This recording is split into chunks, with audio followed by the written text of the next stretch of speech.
Hello everyone, this is your SST educator Ujjwala पुंज और आज की इस क्लास में आप सभी लोगों का स्वागत है।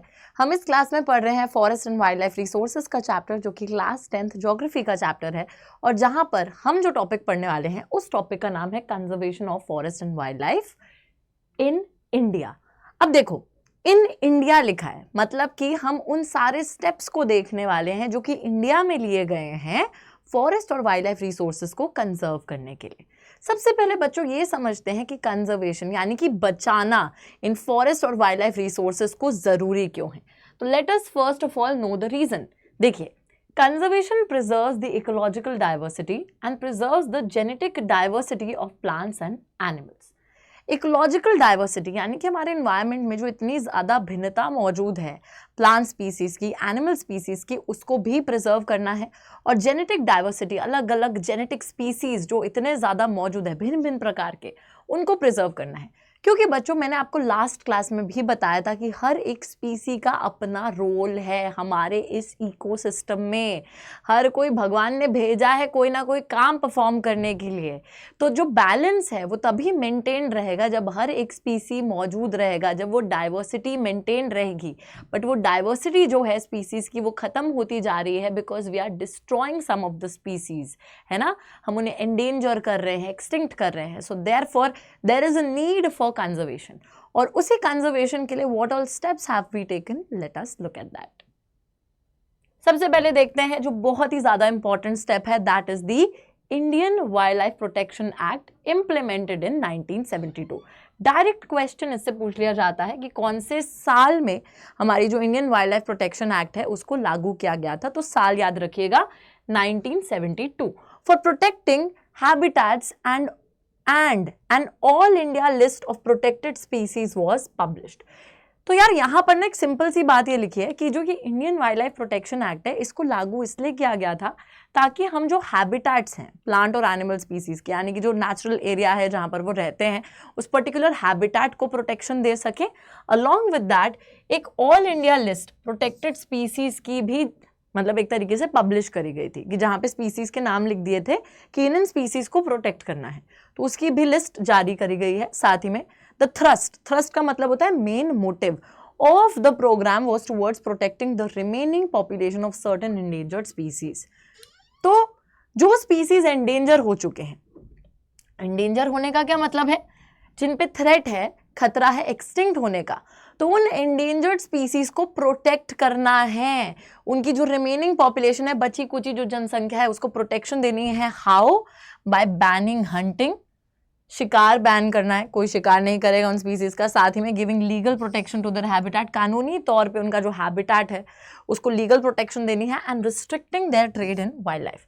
Restricting trade in wild life का मतलब है कि उनका जो ट्रेड होता है, जो व्यापार चलता है ऐसे स्पीसीज का, उसको भी लिमिट करना है। तो ये सारी चीजें करनी है, ठीक है।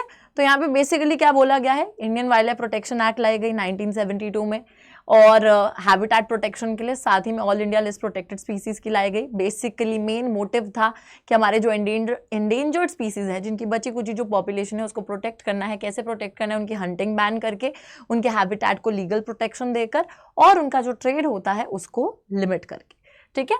चलिए नेक्स्ट पॉइंट पर आते हैं। नेक्स्ट पॉइंट क्या हुआ यहाँ पर देखते हैं। सेंट्रल गवर्नमेंट यानी कि हमारी जो केंद्रीय सरकार है, ऑल्सो अनाउंस सेवरल प्रोजेक्ट्स, बहुत सारे प्रोजेक्ट्स लेकर आए for protecting specific animals.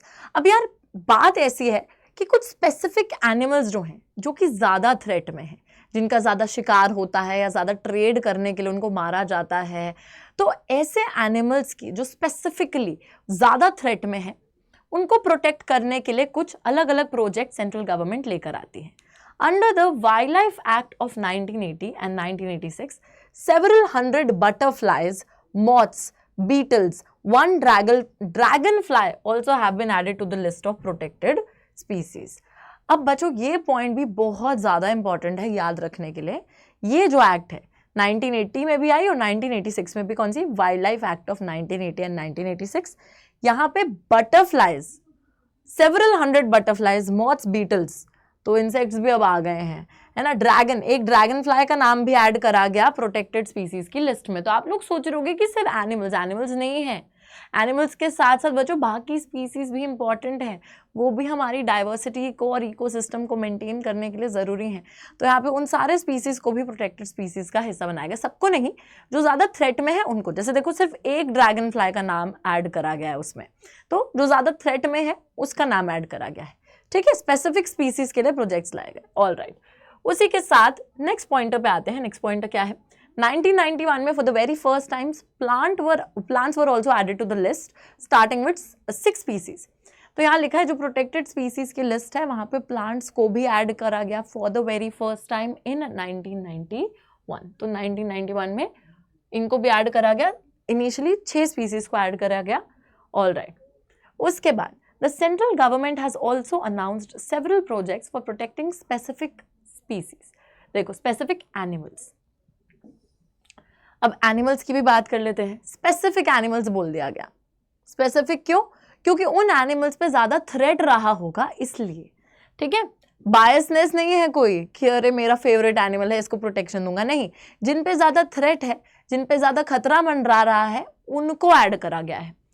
Which were gravely threatened, yes it is written, जिन एनिमल्स पे ज्यादा थ्रेट है, जिन पे ज्यादा खतरा है उनको ऐड किया गया, including the tiger, one horned rhinoceros, the Kashmir Stag और hangul, 3 types of crocodiles, freshwater crocodile, saltwater crocodile and the घड़ियाल and the Asiatic lion and others.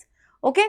तो ये कुछ एनिमल्स के आपको नाम बता दिए हैं जिनको प्रोटेक्शन दी गई है स्पेसिफिकली बिकॉज इनकी जो पॉपुलेशन है वो ग्रेव थ्रेट में थी। ग्रेव थ्रेट का मतलब है बहुत ही भारी संकट में थी खत्म होने के। तो इसमें कौन है, टाइगर भी है, वन हॉर्न राइनोसरस है, कश्मीर स्टैग है, 3 टाइप के क्रोकोडाइल्स हैं, फ्रेश वाटर, सॉल्ट वाटर घड़ियाल, एशियाटिक लायन है और बाकी भी एनिमल्स हैं। मोस्ट रिसेंटली, थोड़ा रिसेंटली हम देखते हैं Indian elephant, black buck, chinkara, great Indian bustard and the snow leopard etc. have also been given full or partial legal protection against hunting and trade throughout India. Salman Khan ji का एक बड़ा ही popular case है, अगर किसी को पता हो किस एनिमल को उन्होंने नुकसान पहुंचाया था जिस वजह से वो केस हुआ था तो let me know in the comments.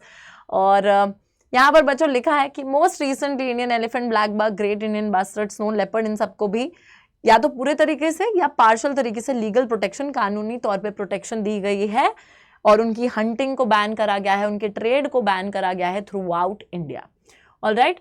उसी के साथ आप लोग देख सकते हैं यहाँ पे कुछ एनिमल्स की पिक्चर्स भी मैंने लगा रखी हैं। तो यहाँ पे आप देखो ये स्नो लेपर्ड है, Kashmir Stag, one horn rhinoceros, यहाँ पे है इंडियन बस्टर्ड, वो है ब्लैक बक।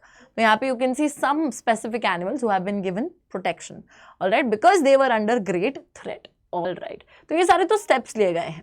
अब जो है बच्चों नेक्स्ट क्लास में हम क्या पढ़ेंगे, नेक्स्ट क्लास में हम एक स्पेसिफिक प्रोजेक्ट के बारे में पढ़ेंगे विच इज प्रोजेक्ट टाइगर। आप सभी को पता है कि टाइगर पॉपुलेशन काफी ज्यादा खतरे में थी, इस वजह से इस प्रोजेक्ट को चालू करा गया। तो क्या संकट उस पॉपुलेशन पे आ गया था, क्या क्या स्टेप्स उठाए गए इस प्रोजेक्ट के थ्रू, ये सब मैं आपको बताऊंगी in the next class. I will see you then, take care and bye bye.